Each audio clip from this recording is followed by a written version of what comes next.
할렐루야. 우리 함께 예배를 드리는 교우들과 평화의 인사 나누겠습니다. 덕분에 고맙습니다. 덕분에 행복합니다. 네. 매주 만나는 우리 양무리 교회가 매주 만나는 그러한 신앙의 대가족이 되기를 간절히 축원합니다. 대가족이 되어서 살다 보면 크고 작은 갈등들이 있을 수밖에 없겠죠. 왜 크고 작은 대가족 안에 문제와 갈등들이 있을까를 생각해 보면 그 안에는 여러 가지 이유가 있을 것입니다. 그런데 종합해 보면 다양성 때문 아닐까. 다양한 사람들이 저마다 삶의 배경들을 가지고 살아가기 때문이 아닐까 생각합니다. 그래서 다양성 때문에 대가족 안에서 크고 작은 문제와 갈등들이 생긴다면 그 문제를 없애려면 다양성을 지우든지 아니면 물론 그 문제가 없도록 노력을 해야 되겠지만 그와 더불어 그 다양성의 문제들을 어떻게 잘 수렴해서 해결해 나가야 하는 것인지를 중지를 모으는 것 또한 매우 중요한 일일 것입니다. 마치 비가 온 후에 땅이 더 단단하게 굳듯이 지혜롭게 어떠한 문제든지 해결해서 더욱더 성숙해져가는 우리 양무리 믿음의 대가족이 될 수 있기를 소망합니다. 오늘부터 대림절이 시작이 되었습니다. 12월 24일까지겠죠. 주일로는 12월 22일일 테고 이제 12월 25일이 성탄일이니까 성탄일 전날 24일까지 24일간 올해는 4주간을 대림절기로 보냅니다. 대림절이 어떤 절기인지에 대해서는 여러분들이 아마 잘 알고 계실 것입니다. 대림절은 한자 그대로 기다리는 절기죠. 예수님의 오심을 기다리는 절기입니다. 그리고 마냥 기다리는 것만이 아니라 예수님의 오심을 기다리면서 준비하는 절기죠. 따라서 대림절은 기다림을 그리고 더해서 준비하는 절기다라고 이해하시면 되겠습니다. 과거에 목사가 가정에 신방을 간다고 하면 집안을 대청소했던 그러한 시절이 한국교회에 있었습니다. 제가 부교육자 시절에 한 남자 집사님께 목사님 대신방이 매달 있으면 좋겠습니다 라고 하소연했던 얘기를 들은 적이 있습니다. 저도 기억이 납니다. 제가 출석하던 저 시골에 담임 목사님이 우리 집에 신방을 온다고 하면 어머니께서는 굳이 저기까지 청소해야 되나 싶은 곳까지 집안 구석구석을 정말 깨끗하게 청소하셨던 그런 어린 시절이 기억이 납니다. 물론 담임 목사님의 신방뿐만 아니라 자꾸 이렇게 옛날 얘기하면 라떼가 되는데 학교의 담임 선생님들도 가정 방문을 했던 때가 있었어요. 학교에 담임 선생님이 오시면 그 바쁜 농번기에도 일손을 다 내려놓으시고 담임 선생님을 맞을 준비를 했던 그러한 기억이 있습니다. 왜 그리 깨끗하게 청소를 그렇게 하셨을까를 생각해 보면 그때는 잘 이해를 못했는데 이제 생각해 보면 그 청소를 통해서 해묵은 집안의 때들을 깨끗하게 하는 것뿐만 아니라 신방을 받는 당신의 마음과 그리고 당신의 생각과 그리고 당신의 신앙까지도 좀 깨끗하게 되기를, 그래서 이 시간에 그 시간에 새롭게 하시는 하나님의 은혜를 받기를 소망하면서 그토록 깨끗하게 준비하셨던 것 아니었을까라고 그렇게 생각해 봅니다. 이 말씀을 드리는 것은 말씀드린 것처럼 대림절은 예수님의 기다림 그리고 그것을 준비하는 절기라고 생각하기 때문입니다. 그 다음에 한 가지 더 추가하고 싶은 것은 대림절은 우리를 향한 하나님의 크신 사랑을 확인하고 고백하고 그 은혜를 깊이 묵상하는 절기다라고 하는 것입니다. 왜냐하면 사랑의 하나님은 온 우주 만물을 창조하시고 그리고 그 창조물들을 너무나도 사랑하시는 그 하나님은 이 세상이 죄로 얼룩져가서, 아니 얼룩져가는 것이 아니라 그 죄로 인해서 이 세상이 멸망당하는 것을 하나님은 결코 원하지 않으시는 분이기 때문입니다. 그래서 이러한 하나님의 마음을 요한복음 3장 16절에서는 이렇게 표현하십니다. 제가 이해를 돕기 위해서 이제 되네요. 새 번역으로 스크린에 띄웠습니다. 우리 스크린에 나와 있는 요한복음 3장 16절 말씀 같이 한번 읽어보겠습니다. 하나님께서 세상을 이처럼 사랑하셔서 외아들을 주셨으니 이는 그를 믿는 사람마다 멸망하지 않고 영생을 얻게 하려 것이다. 얻게 하려는 것이다. 말씀 그대로 하나님께서 만드신 이 온 세상을 누구보다도 사랑하셔서, 하나님이 만드신 세상이시니까요, 이 세상을 살려내려고 외아들이신 예수님을 보내셨다라는 말씀입니다. 자기의 힘만으로는, 자기의 의지만으로는 살아갈 수 없기 때문에 하나님께서는 외아들 예수님을 보내주셨습니다. 오늘 설교 말씀을 여러분들이 믿음대로 들으실 텐데, 우리를 살리시기 위해서 외아들 예수님을 보내신 그 하나님의 사랑을 깊이 깨닫고 그리고 느끼는 그러한 대림절 첫 번째 주일 시간이 되기를 바랍니다. 하나님은 지금도 우리를 구원하기를 원하십니다.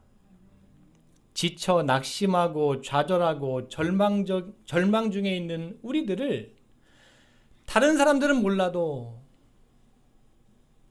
하나님은 우리를 회복시키기를 원하십니다. 각종 질병으로, 취업의 어려움으로, 생계 어려움으로, 혹은 21세기의 지구촌의 최대 이슈인 생태계 파괴로 신음하고 아파하는 우리를, 한치 앞을 모르는 우리를 알파와 오메가 되시는 하나님은 예나 지금이나 변함없이 사랑하셔서 살려내기를 원하십니다. 대림절은 이처럼 우리를 포기하지 않으시고 안타까워하시고 우리를 향한 가슴 절절한 이러한 하나님의 사랑을 깊게 느끼고 알아가는 그러한 시간입니다. 사랑하는 양물 여러분, 이 하나님의 사랑이, 이 하나님의 절절함이 오늘 여러분에게 임하시기를 간절히 축원합니다. 자, 이게 하나님의 계획이에요. 그리고 하나님의 뜻하심입니다. 자, 그러면 온 세상을 살려내려고 하시는 이 하나님의 사랑의 계획에 예수님은 어떻게 화답하셨는가? 하나님께서 아무리 온 세상을 멸망해가는 이 온 세상을 살려내려고 하신다 할지라도, 그래서 그 외아들을 보내셔서 구원해내고 싶다 하더라도 그 외아들이 거부하고 나 안 갈래요. 왜 하필이면 납니까? 라고 거절하면 안 될 일이죠. 하나님은 인격적인 분이십니다. 그래서 하나님은 어떠한 경우에도 절대로 강요나 강제로 하시는 분이 아닙니다. 외아들이신 예수님께서는 누구보다 하나님 아버지의 가슴 절절한 사랑과 그리고 당신을 통해서 온 세상을 구원하시려는 계획을 잘 알고 계셨습니다. 그리고 동의했습니다. 그리고 그 길로 가셨죠. 하나님의 사랑의 하나님의 살리려는 그러한 마음과 계획에 외아들이신 예수님께서 내가 가겠다고, 나만이 갈 수 있다고, 그래서 외아들인 거예요. 다른 길은 없는 겁니다. 그 길로 가십니다. 이러한 외아들 예수님을 가장 정확하게 알고 있고, 그리고 이 예수님이 그러한 분이다라는 것을 선명하게 표현한 사람을 꼽으라면 저는 빌립보라는 사람을 꼽습니다. 빌립보라는 사람은 그의 글 빌립보서 2장 6절 그리고 7절 8절에서 이렇게 예수님이 사랑의 하나님의 구원의 계획에 어떻게 동의하셨는지, 어떻게 그 길을 가겠다라고 결단했는지 빌립보라는 사람은 저렇게 우리에게 소개하고 있습니다. 같이 한번 읽어보겠습니다. 그리스도 예수님은 하나님의 모습을 지니셨으나 하나님과 당연하게 생각하지 않으시고 오히려 자기를 비워서 종의 모습을 취하시고 사람과 같이 되셨습니다. 그는 사람의 모양으로 나타나셔서 자기를 낮추시고 죽기까지 순종하셨으니 곧 십자가에 죽기까지 하셨습니다. 아멘. 빌립보라는 사람의 고백이고 가르침이에요. 예수님이 하나님의 구원의 계획에 동의하신 독생자 외아들 예수님은 저렇게 결단하셨다는 겁니다. 하나님은 온 세상을 사랑하셔서 이 세상이 멸망하지 않고 제발 좀 영생을 얻으면 좋겠다. 공멸하지 않고 공생하면 좋겠다. 구원받으면 좋겠다. 그러기 위해서 외아들 이 세상에 보내고자 하셨는데 하나님의 보내심을 받은 예수님은, 외아들 예수님은 온 세상을 살려내기 위해서 사람의 모양으로 나타나셔서 자기를 낮추시고 그리고 결정적으로 십자가에 죽기까지 순종하셨다라고 이야기합니다. 그러면 하나님의 명령을 받은 외아들 예수님은 온 세상을 구원하시고 영생을 주기 위한 유일한 방법으로 십자가의 죽으심을 택하셨다라는 말이죠. 결국 우리가 영생을 얻고 구원을 얻게 되는 그 길은 전적인 하나님의 사랑이요 예수님의 십자가의 죽으심으로 완성되었다라는 것이 성경에서 우리에게 가르쳐 주시는 말씀입니다. 사랑하는 양무리 여러분, 우리는 한 명 한 명이 모두가 다 소중한 사람들입니다. 표현이 좀 그렇지만 값진 사람들입니다.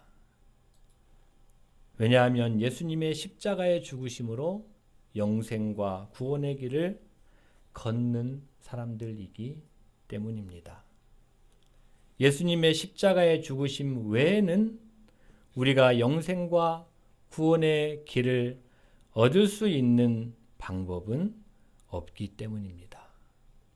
우리는 한없는 하나님의 사랑과 그 사랑의 결정체인 외아들 예수 그리스도의 십자가에서 죽으심의 사랑 가운데 살아가는 자들이라는 것을 이 대림절 기간에 더욱더 깊이 느끼고 체험하고 깨닫고 묵상하고 여러분의 것으로 만들어 가기를 간절히 소망합니다.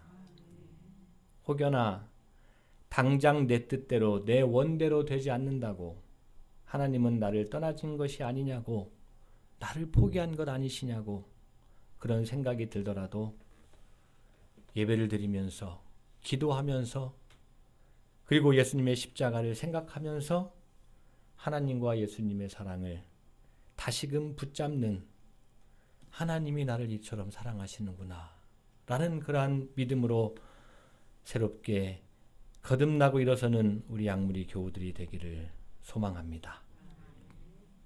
이처럼 하나님과 예수님의 사랑으로 구원의 길을 얻게 된다는 것을 믿고 그 어떤 악조건 속에서도 희망과 소망을 가질 수 있는 사람들이야말로 하나님의 사람들이라고 할 수 있습니다.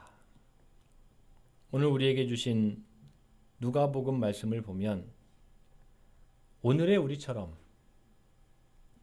이 하나님의 사랑을 믿고 그리고 포기하지 않으시고 안타까워하시면서 구원하시려는 그 하나님을 소망하면서 악조건 속에서도 죽을 것 같은 그런 상황 속에서도 하나님을 기다리고 또 기다린 사람들을 소개하고 있습니다. 이스라엘이라는 척박한 땅, 삶의 환경이 녹록지 않은 그 현장에서 이야기합니다.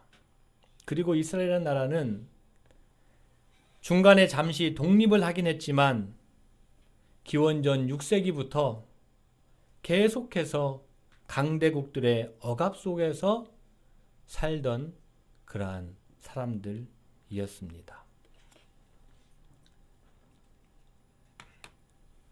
그림 하나를 띄워놨는데요. 누가복음 3장 말씀 1절 2절 말씀의 배경이 되는 그림입니다. 당시는 누가복음 3장 1절을 보면은 디베리오 황제라고 되어 있는데 로마의 티베리우스라는 황제가 식민지로 다스리던 때였습니다. 그리고 유대 지역은 본디오 빌라도가 로마의 총독이 되어서 파견되었고 마치 일제시대의 조선 총독부처럼 로마의 본디오 빌라도라는 총리가 이스라엘의 가장 핵심부인 이 유대의 총리로 파송이 되었습니다. 그리고 헤롯이라는 사람이 갈릴리 지역을, 그리고 빌립이라는 사람이 이두레와 드라고니 지역을, 그리고 루사니아라는 사람이 아빌레네 지역을 봉토로 받아서 분봉왕이 되어서 이스라엘의 고혈을 짜냈습니다. 고혈을 짜냈습니다. 그렇다고 해서 이스라엘의 지도자가 없었던 것은 아니었습니다. 오늘 말씀 누가복음 3장 2절에 보면 안나스라는 사람하고 가야바라는 사람이 대제사장으로 2명씩이나 활동하고 있었습니다. 오늘 누가복음 3장 말씀을 보면 그리고 이스라엘의 이러한 비참한 상황을 머릿속에 떠올려 보면 마치 애굽에서 종살이하던 히브리 민족들이 생각이 납니다. 430여 년간 모두가 최악의 상황이었습니다. 한 치 앞도 알 수 없었고 이대로 가면 민족 전체가 아예 말살될 것 같은 절망의 상황이었습니다. 그런데 그런 상황 중에서도 씨가 말려지는 그런 암울한 상황 속에서도 하나님께 소망을 두고 구원의 하나님의 사랑에 놀라운 은혜에 소망을 두고 그것을 기다리고 기다린 사람들이 분명히 있었습니다. 남들은 자포자기했고 남들은 절망하고 남들은 배교했지만 아니야. 사랑의 하나님은 반드시 온 우주 만물을 창조하신 하나님은 반드시 우리를 다시 살리실 거야.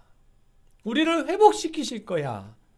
라고 애굽 시대에도 기다리는 사람이 있었고 오늘 이 시대가 배경이 되는 이러한 상황 가운데서도 기다리는 사람들이 있었습니다.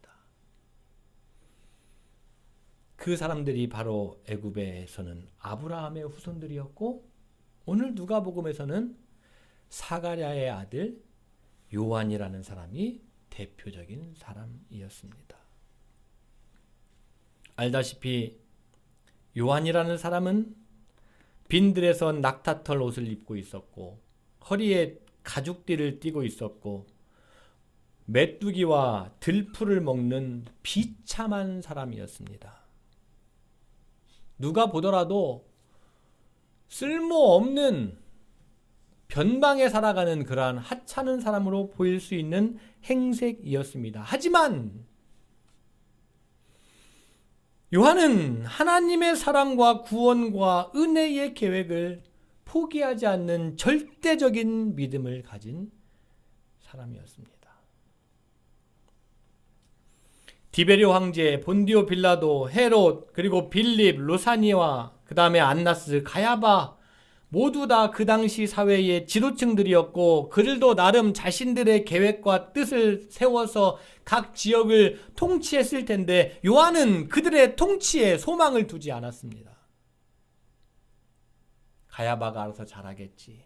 안나스가 알아서 잘하겠지. 소망을 두지 않습니다.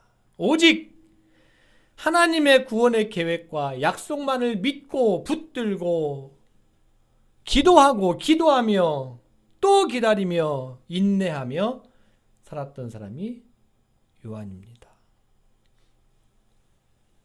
머문 곳이 광야여서 안락하지 않더라도 먹는 것이 메뚜기와 들풀이어서 풍요롭지 않더라도 입는 것이 낙타털 옷이어서 누가 보더라도 누추하더라도 요한의 내면, 요한의 그 중심만큼은 시대가 아무리 어둡고 아무리 암울하더라도 오히려 그럴수록 더욱더 빛이시고 사랑이신 하나님을 향한 분명한 소망이 있었습니다. 하나님은 이대로 우리를 포기하시는 분이 아니야. 하나님은 이대로 우리를 버리시는 분이 아니야. 사랑하는 양무 여러분, 오늘 우리에게 보여주는 이 요한의 중심, 믿음, 절망하지 않고, 아니 절망할 수밖에 없는 때에 절망하지 않고, 포기할 수밖에 없는 때에 포기하지 않고, 누가 보더라도 낙심할 수밖에 없는 상황임에도 낙심하지 않으면서 끝까지 하나님께만 소망을 두었던 이 요한의 믿음이, 이 요한의 중심이 저와 여러분의 것이 되기를 간절히 소망합니다. 여러분 기억하십니까?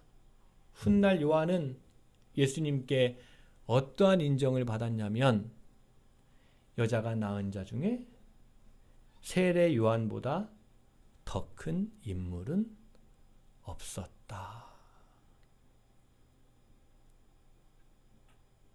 절망해야 되는 때에, 남들 모두 다 돌아설 때에 하나님께 소망을 두었고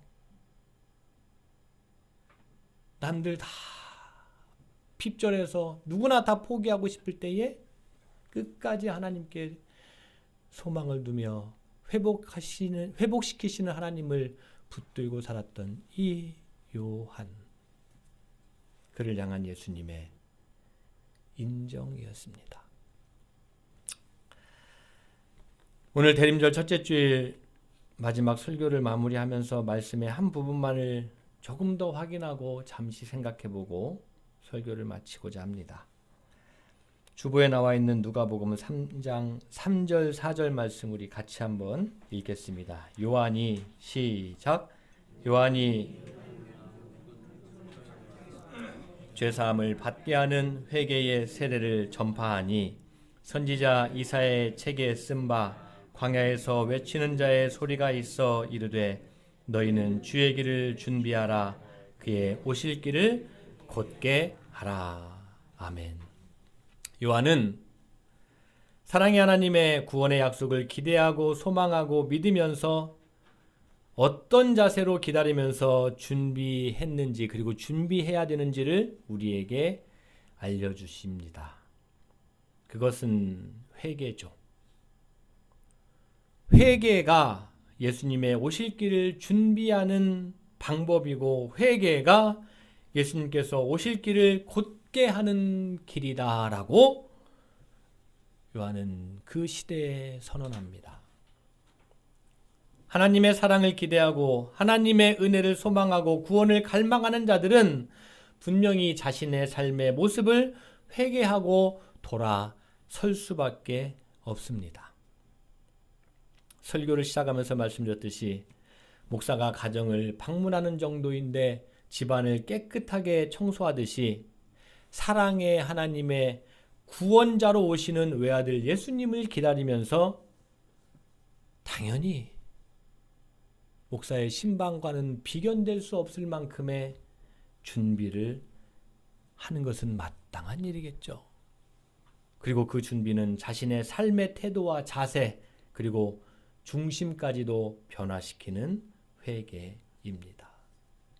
하나님의 사랑은 정결케 하시는 예수님의 십자가의 은혜는 세상의 그 무엇보다도 깨끗하고 세상의 그 무엇보다도 거룩해서 그 사랑의 하나님의 구원의 은총과 예수님의 십자가의 은혜를 담기 위해서라도 준비를 해야 합니다.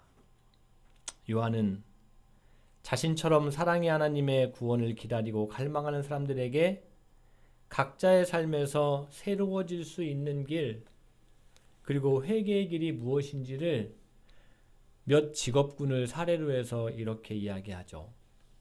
옷 2벌 있는 사람은 없는 사람한테 나눠줘라. 먹을 것 있는 사람은 먹을 것 없는 사람한테 나눠줘라. 이 말을 바꾸고 말하면 남이야 춥든 헐벗든 남이야 배고파서 기근에 허덕이든 말든 그런 삶이 아니라 나눠주라는 이야기입니다. 세리는 부과된 것만 거두고 군인들은 받는 급료를 족한 줄로 알고 강탈하지 않고 거짓으로 고발하지 않는 삶의 태도와 자세를 바꿔야 한다고 이야기합니다. 이렇게 하는 것이 골짜기를 메우고 산을 낮추고 굽은 것을 곧게 하고 험한 것을 평탄하게 하는 그러한 길이니 각자 삶의 회개를 통해서 회개에 합당한 열매를 맺어라 라고 가르쳐주고 있습니다. 사랑하는 양무리 여러분, 우리는 모두 다 하나님의 은혜와 사랑으로 살아가는 자들이죠. 하나님은 어떤 경우에도 우리를 포기하지 않으십니다. 여러분이 포기하시더라도 제가 포기하더라도 하나님은 포기하지 않으십니다. 그리고 우리가 힘들어하면 하나님은 아파하십니다. 마치 아파서 끙끙 앓는 아들, 딸들을 향한 애끓는 부모의 심정하고 똑같다고 해도 무방합니다. 그 하나님의 사랑의 결정체가 예수님의 오심입니다. 어렵고 힘들 수 있어요. 좌절할 만한 일을 만날 때도 있습니다. 왜 안 그러겠습니까? 누군들 안 그러겠습니까? 죄 가운데 살아가기도 합니다. 왜 안 그렇겠습니까? 누군들 안 그러겠습니까? 천하의 의인이 얼마나 있겠습니까? 하지만 우리를 향한 하나님의 사랑, 예수 그리스도의 십자가의 은혜를 생각하며 살아갑시다. 그 사랑과 은혜를 붙잡고 우리에게 힘주시고 일으켜 세워주시는 하나님께로 담대히 나아갑시다. 그리고 그 하나님께만 소망을 두고 담대하게 나아가는 길에 있어서 하나님께서 우리 각자에게 새로워져야 할 것들을 분명히 사랑의 마음으로 깨닫게 하실 것입니다. 여러분의 마음의 문 밖에 서서 두드리시면서 각자의 삶 속에서 돌아서야 될 부분들, 회개해야 될 부분들을 분명하게 깨닫게 하실 것입니다. 부디 회개함으로 거듭남으로 더욱더 하나님께로 가까이 나아가는 우리 양무리 교우들, 매주 만나는 믿음의 대식구들이 될 수 있기를 주님의 이름으로 간절히 축원합니다.